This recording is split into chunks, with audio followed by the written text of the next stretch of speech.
Isa sa pinaka-iconic na OPM songs ever ang Huling El Bimbo ng Eraserheads.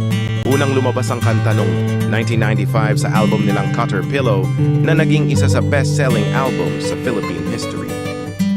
Ang El Bimbo ay isang klasiko at sensual na dance, so ang kanta parang nagsisilbing metaphor sa lost innocence at young love na nauwi sa tragedy. Sa lyrics, makikita mo yung kwento ng narrator na in love sa isang babae noong kabataan, niya masaya at puno ng saya noong una, pero nauwi sa separation at sa huli, tragedy. Kaya bittersweet siya, love, innocence, regret at loss all in one.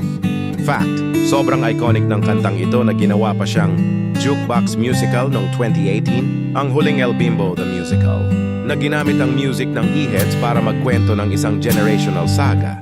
Kaya hanggang ngayon, ang Huling El Bimbo remains not just a song, but a cultural landmark ng OPM. So tanong ko, anong kanta ng Eraserheads ang pinakatumatak sa'yo?